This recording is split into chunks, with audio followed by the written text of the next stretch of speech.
வணக்கம். நான் அண்ணாச்சி ஆறுமுக பாண்டியன். சிரிப்போம் சிந்திப்போம் என்ற நிகழ்ச்சியில் அரசியல் பார்வை. அருமை நண்பர்களே, ஓட்டு போடுகின்ற மக்களின் பிரதிநிதியாக சட்டமன்றத்திலோ அல்லது பாராளுமன்றத்திலோ செல்லுகின்ற உறுப்பினர்களின் உரிமையை பறிப்பதற்கு யாருக்கும் உரிமை இல்லை. ஏனென்றால் அவர்கள் மக்களின் பிரதிநிதியாகத்தான் சட்டமன்றத்திற்குள் செல்லுகின்றார்கள். அவர்கள் மக்களின் குறைகளை மக்களின் குரலாக எதிரொலிக்கவே சட்டமன்றத்திற்குள் செல்கின்றார்கள். இப்போது சட்டமன்றத்திலே 63 பேர்கள் இறந்த ஒரு சம்பவத்தை பற்றி பேச வேண்டும் என்று எதிர்கட்சிகள் வலியுறுத்துகின்ற நேரத்தில் அதை பற்றி பேச வேண்டாம், அதை பற்றி பின்னாடி பேசுவோம் என்று சொல்லுவதும் அதற்கு பேசுவதற்கு வாய்ப்பு கொடுக்காமல் இருப்பதும் ஒரு சபாநாயகருக்கு அழகா? எத்தனையோ பிரச்சனைகள் எல்லாம் வந்தபோது அத்தனை பிரச்சனைகளையும் சமாளித்து சபையை நடத்தி சென்ற சபாநாயகர்கள் பல பேர்கள் நமக்கு முன்னோடியாக இருக்கின்றார்கள். அப்படி இருக்க ஒரு பிரச்சனையில் பேச வேண்டும் என்று எதிர்கட்சியினர் வலியுறுத்துகின்ற போது அதற்கு வாய்ப்பு கொடுக்காமல் ஒட்டுமொத்தமாக எதிர்கட்சியே இந்த சட்டமன்ற தொடர் முழுவதும் வராமல், சபைக்குள் வராமல் தடை செய்வது என்பது இது ஜனநாயக படுகொலை என்றுதான் நினைக்க தோன்றுகின்றது. அப்பாவு அவர்கள் எடுத்த முடிவு சரியா தவறா என்று நாம் யோசிக்க வேண்டிய அவசியமே இல்லை. ஏனென்றால் மக்கள் எதற்காக ஒரு சட்டமன்ற உறுப்பினரை அனுப்புகின்றார்கள்? தங்கள் பிரச்சனைகளை பேசுவதற்குத்தானே அனுப்புகின்றார்கள். அப்படி பேசுவதிலே தவறு இருக்குமானால் அது தவறு என்று சுட்டிக்காட்டலாம், அல்லது அதாவது அந்த வார்த்தைகளை சபை குறிப்பில் இருந்து நீக்கிவிடலாம் தவறாக இருந்தால். இப்படி பல்வேறு வழிகள் இருக்க ஒட்டுமொத்தமாக சட்டமன்றத்திற்குள்ளே நுழையக்கூடாது என்று சொல்வது மிகப்பெரிய ஜனநாயகத்திற்கு மிகப்பெரிய அடி என்றுதான் நினைக்கவே தோன்றுகின்றது. அருமை நண்பர்களே, இன்றைக்கு பிரதான எதிர்கட்சியாக இருக்கின்ற அனைத்து இந்திய அண்ணா திராவிட முன்னேற்ற கழகம்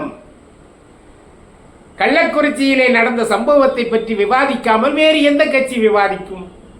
நீங்கள் ஆளுங்கட்சிக்காரர்கள் விவாதிக்க போவதில்லை. ஆனால் விவாதிக்கக்கூடியவர்களை விவாதிக்க அனுமதிக்காமல் இருப்பது எந்த வகையில் நியாயம்? அவர்களை எல்லாம் இன்றைக்கு சஸ்பெண்ட் செய்து வைத்து, இந்த தொடர் முழுவதும் சஸ்பெண்ட் செய்து வைத்து மிகப்பெரிய ஜனநாயகத்திற்கு கேள்விக்குருவி ஆக்கி இருக்கின்றார்கள் சபாநாயகர் அப்பாவு என்றே நினைக்க தோன்றுகிறது. அப்பாவு அவர்கள் ஏற்கனவே யாரையுமே எதிர்கட்சிக்காரர்களை பேச விடமாட்டார் என்பதுதான் நடைமுறை. யார் பேச ஆரம்பித்தாலும் உடனே மேட்டருக்கு வாங்க, மேட்டருக்கு வாங்க பார். நீங்க அவருடைய பேச்சை பார்த்தீங்கன்னா தெரியும். யாராவது ஒருத்தர் எந்திரிச்சு பேச ஆரம்பிச்சிட்டாருன்னா உடனே நீங்க அங்கெல்லாம் போக வேண்டாம், நேரம் மேட்டருக்கு வாங்க. சார் மேட்டருக்கு தானே சார் வர்றோம். இல்லை நீங்க மேட்டருக்கு வாங்க, அப்போ உட்காருங்க, இப்படி சொல்லிடுவார். அதே மாதிரி இப்போ நேற்றைய தினம் அவர்கள் கட்சியில் சேர்ந்த கண்ணப்பன் அவர்கள் அதே மாதிரி நீங்க உட்காருங்க. அவருடைய பேச்சை சபை குறிப்பில் இருந்து நீக்கியாச்சு. இப்ப சபாநாயகரை பற்றி அவர் ஒரு கொஞ்சம் எக்காலமாக, நான் என்னுடைய பேச்சை சபை குறிப்பில் இருந்து நீக்கிவிட்டார்கள் சபாநாயகர், அதனால நான் சபாநாயகர்கிட்ட எல்லாம் நான் மன்னிப்புலாம் கேட்க மாட்டேன் அப்படின்னு பேசி கொஞ்சம் நக்கலாக பேசுகிறார். ஒரு அவமரியாதை செய்கிறார். யாரு? அவர்களுடைய சொந்த கட்சியை சேர்ந்த மந்திரி, அமைச்சர். அப்ப தன்னுடைய சொந்த கட்சிக்காரனாலேயே விமர்சிக்கப்படுகின்ற சபாநாயகர் அப்பாவு அவர்கள் எதிர்கட்சிக்காரர்களை பேச விடாமல் தடுப்பது ஒன்றும் பெரிய காரியம் அல்ல. அப்படித்தான் அவர் பேசி இருக்கின்றார். அருமை நண்பர்களே, இன்றைக்கு டெல்லியிலே பாராளுமன்றத்திலே பேசுகின்ற உறுப்பினர்கள் எல்லாம் நீட் சம்பந்தமாக பேச வேண்டும் என்று அனுமதி கேட்கின்றார்கள்.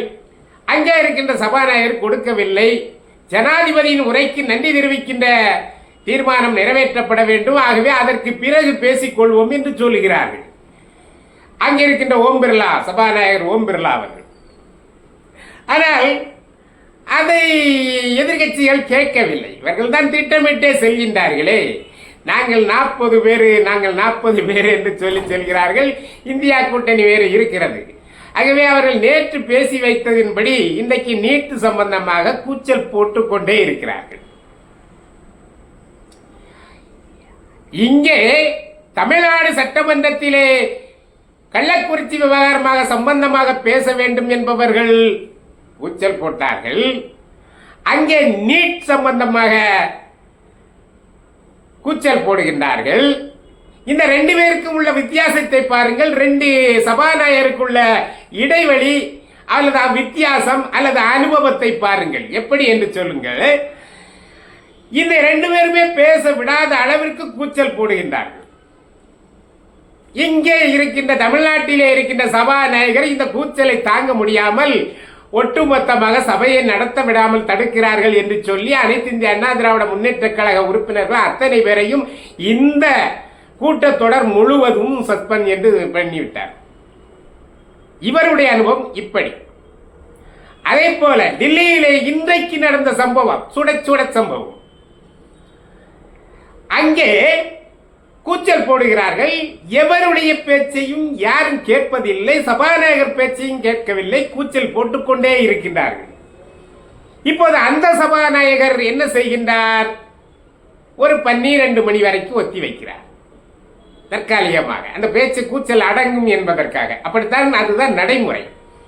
எப்போதெல்லாம் அதிகப்படியான கூச்சல் வருகின்ற போது அந்த சபையை கொஞ்ச நேரம் ஒத்தி வைப்பார்கள். அந்த ஒத்தி வைக்கிறார்கள் 12 மணிக்கு. அப்ப 12 மணிக்கு பிறகு திரும்பவும் சபை கூடுகிறது. அப்போதும் கூச்சல். என்ன இங்க திட்டம் போட்டு வச்சிருக்கிறாங்கல்ல, எப்படியாவது சபையை நடத்த விடக்கூடாது என்பது அவர்களுடைய திட்டம்.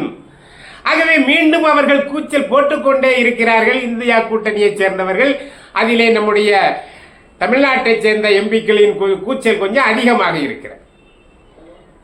இப்படி இருக்கின்ற போது இப்போது எந்த சபாநாயகர் என்ன செய்ய வேண்டும்?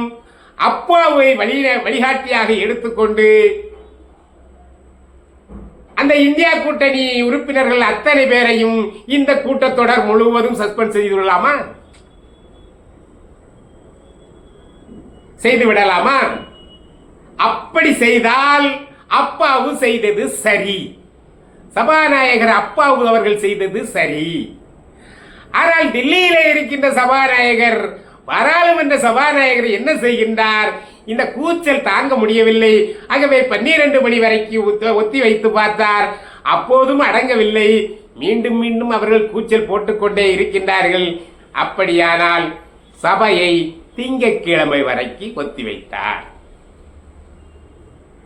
அவர் இந்தியா கூட்டணி, அதாவது எதிர்கட்சிகளைச் சேர்ந்த உறுப்பினர்களை சஸ்பெண்ட் செய்யவில்லை,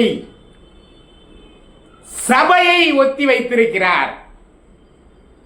ஆகவே நீங்கள் கள்ளக்குறிச்சி விவகாரமாக சம்பந்தமாக உங்களுடைய இந்த எதிர்கட்சியான அனைத்து இந்திய அண்ணா திராவிட முன்னேற்ற கழகம் கூச்சல் போடுகிறது என்று சொன்னால் நீங்கள் கொஞ்ச நேரம் சபையை ஒத்தி வைத்திருக்கலாம், அல்லது ஒரு நாள் ஒத்தி வைத்திருக்கலாம், அல்லது 2 நாள் ஒத்தி வைத்திருக்கலாம். வைத்தால் அந்த கோபங்கள் ஆறிவிடும். மீண்டும் மீண்டும் அந்த பிரச்சனைகள் சற்றே தனியும். அதன் பிறகு பேசலாம். இதுதான் நடைமுறை. எல்லா சபாநாயகர்களும் பிரச்சனைகள் அதிகமாகும் போது சபையை ஒத்தி வைப்பது தான் முறை. ஏனென்று சொன்னால் சபை உறுப்பினர்கள் மக்களின் பிரதிநிதி, அவர்களின் குரல் தான் இந்த தேசத்தின் குரல். அவர்கள் இல்லை என்று சொன்னால், எதிர்கட்சிகாரர்கள் இல்லை என்று சொன்னால், ஆளே இல்லாத ஊரில் டீ ஆற்ற வேண்டிய அவசியம் என்ன? இப்ப தமிழ்நாடு சட்ட சபையிலே ஆளே இல்லாமல் டீ ஆத்துகிறார்கள். என்னடா, சொந்த கட்சிக்காரன் எவனும் கேட்க போறதில்லை, ஆளுங்கட்சிக்காரன் எதையும் எப்படி சொன்னாலும் கேட்க போறதில்லை. எதிர்கட்சி இருந்தாலே தூங்கிடுவான், அவ்வளவு வரும். ஆக இப்ப எதிர்கட்சி இல்லாமல் இருக்கின்ற போது ஆளுங்கட்சிக்காரர்கள் வர வேண்டியது, டீயை குடிக்க வேண்டியது, அப்படியே இருந்து ஏசியில இருந்து தூங்கிட்டு போக வேண்டாம். என்ன நடந்தது என்றே தெரியாது. ஒரு எதிர்கட்சி இல்லாத சட்டமன்றம் நன்றாக இருக்குமா? சுவையாக இருக்குமா?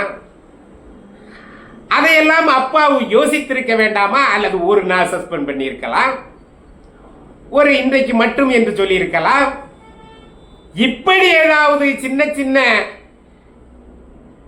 நடவடிக்கை எடுத்திருக்கலாமே தவிர ஒட்டுமொத்தமாக இந்த கூட்டத்தொடர் முழுவதுமே பேசக்கூடாது என்று சொல்வது சட்டமன்ற உறுப்பினர்களின் உரிமையை பறிக்கின்ற செயல்தானே.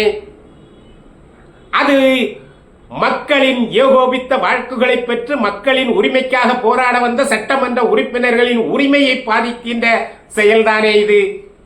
ஆகவே அப்பாவு அவர்கள் செய்தது சரியா என்கின்ற கேள்விக்குறி நமக்குள்ளே எழுகிறது அல்லவா.